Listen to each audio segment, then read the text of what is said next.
মারমা হল বাংলাদেশের পার্বত্য অঞ্চলের একটি আদিবাসী জনগোষ্ঠী।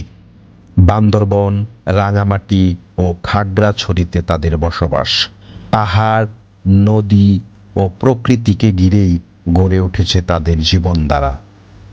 নিজস্ব ভাষা, সামাজিক রীতি ও বিশ্বাস মারমাদের আলাদা পরিচয় তৈরি করেছে। এই প্রামাণ্যচিত্রে আমরা জানব বান্দরবন জেলার রোয়াংছড়ি উপজেলার ফাঁকখংগ্রিপাড়ার মারমাদের জীবন ও সংস্কৃতির বাস্তব চিত্র। হ্যাঁ, ক্লান্ত হয়েছে এটাতে হ্যাঁ ক্লান্ত লাগে না উঠলে? এটা কি গাছ? তেঁতুল? জি, আমাদের গাছ। ও, এটা তোমাদের তেঁতুল হয়েছে? হয়ে বিক্রি করে ফেলছে 12,000। 12,000 টাকা বিক্রি করছে? জি, তোমাদের ঘর কোনটা? এটা এটা তোমাদের ঘর? হ্যাঁ, আচ্ছা, অনেক সুন্দর। ও, হাঁপায় গেছে। আর এটা হচ্ছে হোসেনদের ঘর? জি। অনেক সুন্দর।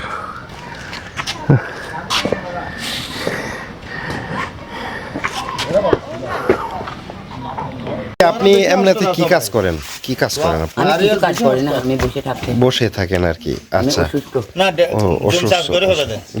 আগে জুম চাষ করতেন? পরে আপনার বাসায় হচ্ছে যিনি কর্তা, উনি কি কাজ করেন? তালা চলে, হ্যাঁ, নৌকা চলে। নৌকা চালায় আর কি। আচ্ছা, তো এই যে এই বাড়িটা তো আপনার, হ্যাঁ? এটা কি সরকার দিয়েছে নাকি? আচ্ছা, সরকার বেঁধে দিয়েছে। তো এই যে অনেক ঘর আছে, এই ঘর যেগুলা পাকা, এইগুলা সরকার দিয়েছে। সরকার কেন দিয়েছে আপনাদের এই পাকা? অসহায়, ঘর বানাতে পারি না, এই কারণে এটার জন্য দিয়েছে। এখানে প্রায় 30টার উপরে ঘর। তো সবার তো আর পাকা ঘর নাই, সবার তো আর পাকা ঘর নাই, সবাইকে তো দেয় না, সবাইকে দেয় না। এটার জন্য আস্তে ধীরে দিব, দরখাস্ত করতে হয়। দরখাস্ত করতে। আপনি কতদিন আগে দরখাস্ত করেছেন? এই মাসে দু মাসে, হ্যাঁ, এক মাসে 2 মাসের আগে দরখাস্ত দিয়া সরকারি ঘর বানিয়ে দিতে হয়। আচ্ছা, অনেকদিন আগে থেকে দরখাস্ত করে রাখতে হয়। মাসের আগে আচ্ছা আচ্ছা, তখন হচ্ছে সরকারে ঘর বানিয়ে দেয়। আচ্ছা আচ্ছা, তা আপনারা এখানে মানে কি সুখে আছেন না কষ্টে আছেন? কোথায়? এখানে এই সরকারি ঘর থেকে কিন্তু সরকারি ঘরে সুখী, সরকারি ঘর বানিয়ে দিছি, ভালো। সরকারি ঘর বানিয়ে দিছি। তারপরে প্রতিদিন তো ঝড় বৃষ্টি পড়ি, এখন এখন তো ঘর বাড়ি ভালো, কষ্ট কেন হবে? ওকে, ঠিক আছে। এখন ফেব্রুয়ারি মাস, হ্যাঁ, ফেব্রুয়ারি মাসের আজকে 1 তারিখ। এখন পানি এখানে নিচে, একদম নিচে, একদম নিচে নিচে। কিন্তু যখন জুলাই মাস বা আগস্ট মাস, বর্ষাকাল যখন থাকে, তখন কি নদী ভাঙ্গে? ভাঙি তো, নদী ভাঙি। আচ্ছা আচ্ছা, তো কোন পর্যন্ত পানি ওঠে তখন? এই পাড়া পর্যন্ত, এই এই এই ইয়াতে পানি ওঠে? এইটুকু পানি উঠতে, এই পর্যন্ত পানি ওঠে? কোন পর্যন্ত? এইটুকু, এই তো এতটুকু পর্যন্ত পানি ওঠে।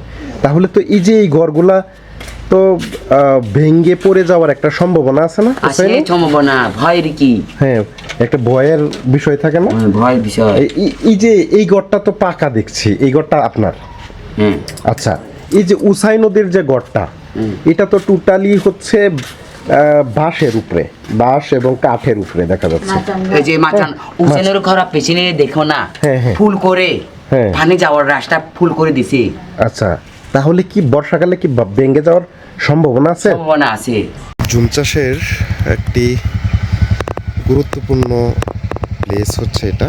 এখানে দেখা যাচ্ছে তামাক চাষ করেছে উপজাতিরা। এটা উত্তরাঞ্চলে বেশি হয়, কিন্তু এখানেও কোনো অংশে কম নয়। অনেক সুন্দর ফসল হয়েছে এখানে।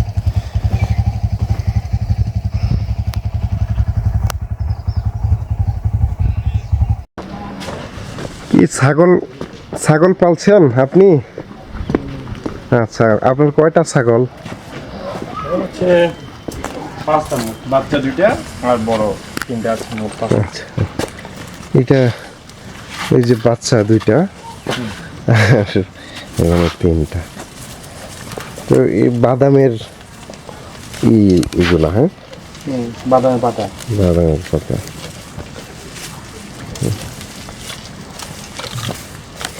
আপনাদের এই ঘরগুলাকে কি বলে? ঘরগুলাকে বলে অনেক ধরনের, মাছার ঘরও বলে। মাচাং।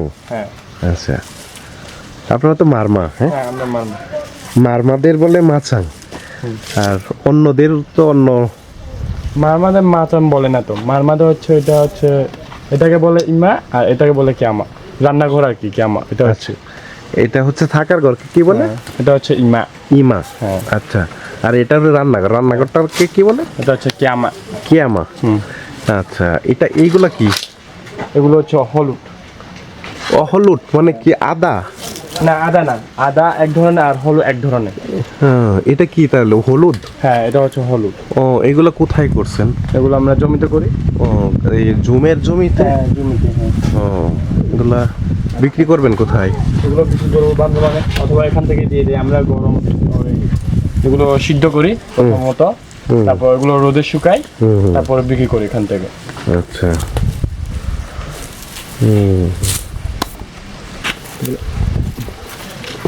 আপনার পরিবারে কয়জন সদস্য সংখ্যা? মোট 4 জন আছি। 4 জন। হ্যাঁ, আমার বাবা, আমার ওয়াইফ আর আমার মেয়ে।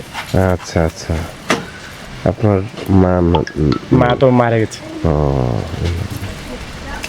আচ্ছা।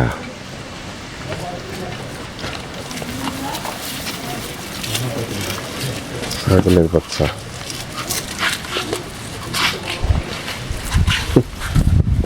এগুলো তো একদম নতুন দেখা যাচ্ছে। নতুন, প্রায় 2-4 দিন আগে। 4 দিনের? হ্যাঁ, 4 দিন।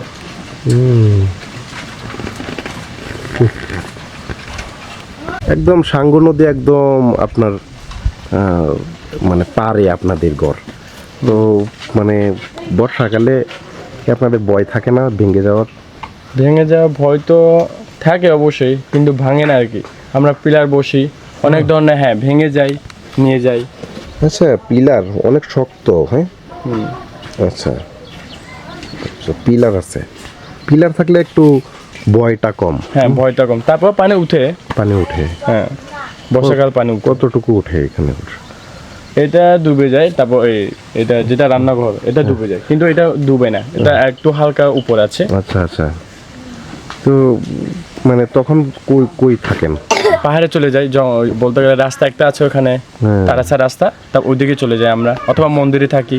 আচ্ছা আচ্ছা, মন্দির তো অনেক উঁচু দেখলাম। হ্যাঁ, মন্দিরে।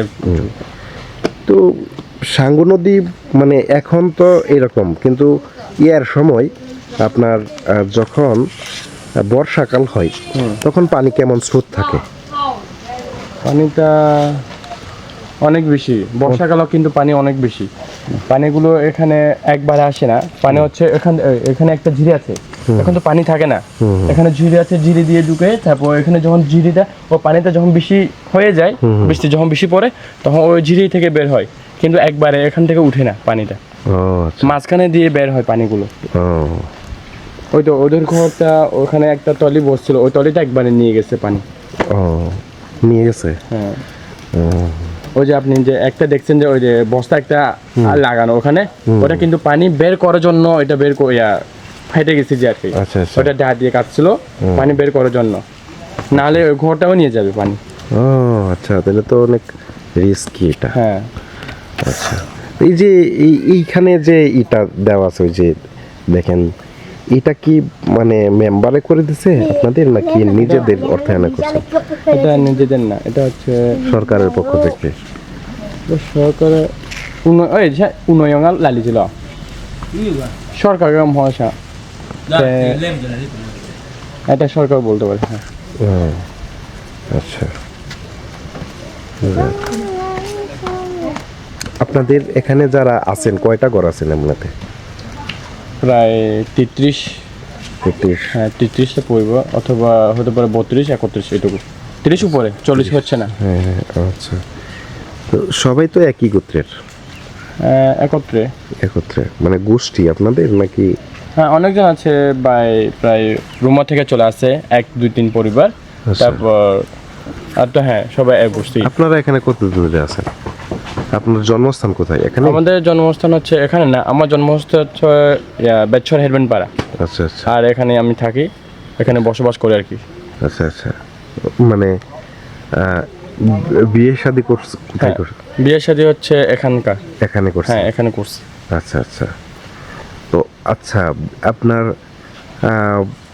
আপনার বাবার বাড়ি হচ্ছে? বাবার বাড়ি হচ্ছে বেতছড়া। আচ্ছা আর এখানে হচ্ছে যাকে বলো হুর বাড়ি, কিন্তু আমরা তারপরও বাবা বলে ডাকি। আচ্ছা আচ্ছা। এটা হচ্ছে আমাদের হচ্ছে বাবার মতো। ও আচ্ছা আচ্ছা আচ্ছা আচ্ছা।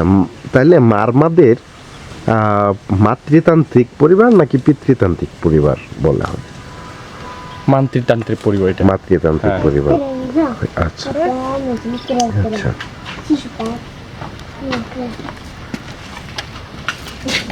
তাহলে মনে করেন মানে উসাইনুর যদি অন্য জায়গায় বিয়ে হয়, হ্যাঁ, তাহলে কি উসাইনু অন্য জায়গায় চলে যাবে নাকি এখানেই থাকবে? এটা হচ্ছে ওনার উপর ডিপেন্ড। এটা হচ্ছে ও, আমিও এখানে ডিপেন্ড করতেছি, কারণ হচ্ছে এখানে ওনার কাছে ছেলে মেয়ে নাই, আচ্ছা শুধু একটা মেয়ে আছে। আর ওনার দেখাশোনার মতো করার মতো কেউ নাই। এ কারণে আমি ওখান থেকে ফেলে এখানে চলে আসছি, কারণ আমার ওখানে ভাই আছে, দিদি আছে, মা বাবাকে দেখার জন্য। কিন্তু ভগবান আশীর্বাদে এখানেও বলতে গেলে কি মা নাই আমার, আচ্ছা বাবা শুধু। আর এখানেও এরকমই বাবা একজনে, দেখাশোনার মতো জায়গা জমি আছে একটু হালকা ভাবে। কিন্তু বর্ষাকালে কিন্তু অনেক কষ্ট হয় আমাদের। বাদাম চাষ এখন তো প্রায় খানি এরকম খানি জায়গা আছে, ওখানে বাদাম চাষ করি। তার বর্ষাকালে কিন্তু কোনো কিছু করা যায় না, জমিতে উঠে জমিতে ধান লাগাই, আদা লাগাই, তারপর এগুলোর হয় কি বলে যে এটা আপনার শ্বশুরেরই জমিতে লাগান? হ্যাঁ, হ্যাঁ। শ্বশুরের জমিতে? শ্বশুরের জমিতে লাগে, হ্যাঁ। আচ্ছা আচ্ছা। মানে এটা নিজের ডিপেন্ড মতো আর কি, যে হ্যাঁ, আমার নিজের। যদি মন চায় তাহলে আমি আমার নিজের বাড়িতেই থাকতে পারবো, হ্যাঁ। আবার মন না চাইলে আমি শ্বশুর বাড়িতে। হ্যাঁ, এটা হচ্ছে নিজের মনে দিতে। হ্যাঁ, কিন্তু আর যদি উসানু যদি এখানে মা বাবা সাথে থাকতে ইচ্ছে করে থাকতে পারো। আচ্ছা আর আচ্ছা যদি না আমি ওখানে এখানে থাকবো না, আমি ওখানে থাকবো, আচ্ছা আচ্ছা সমস্যা না, ওখানে থাকতে পারেন। আচ্ছা। উসাইনু, তুমি বিয়ে করার পরে তুমি কোথায় থাকবা? তোমার এই যে এই বাসাতেই থাকবা? পিছনের যে বাসাটা দেখা যাচ্ছে এটা তোমার বাসা, এই বাসাতেই থাকবা নাকি শ্বশুর বাড়িতে চলে যাবা? এখানে থাকবো। এখানেই থাকবা? আচ্ছা আচ্ছা। কোথায় থাকবো? পরিবারকে ছেড়ে কই যাবো? হ্যাঁ, আচ্ছা ঠিক আছে। হ্যাঁ, অনেকজন। হ্যাঁ, এখন তো মানুষের 5 আঙুল তো সমান না, অনেকটা মন অনেক রকমের বলে। আমার মন চাচ্ছে কিন্তু আমি ওখানে থাকি, কিন্তু ওখানে দেখাশোনা করার মতো মানুষ আছে বিদায় আমি এখানে চলে আসছি, কারণ এখানে দেখাশোনা করার মতো কেউ নাই, তাই আমি এখানে চলে আসছি। কিন্তু হ্যাঁ, এখানেও সুবিধা আছে, ভগবান আশীর্বাদে সুস্থ আছি। আচ্ছা যাক, এটাই হচ্ছে সবচেয়ে বড় নিয়ামত। পরিবর্তনশীল সময়ের সঙ্গে লড়াই করেও মারমাদের জনগোষ্ঠী তাদের পরিচয় ধরে রাখার চেষ্টা করছে। ভাষা ও সংস্কৃতি সংরক্ষণ আজ তাদের ভবিষ্যতের প্রধান চ্যালেঞ্জ। মারমাদের এই বাস্তবতা বাংলাদেশের বৈচিত্র্যপূর্ণ সমাজেরই একটি অংশ।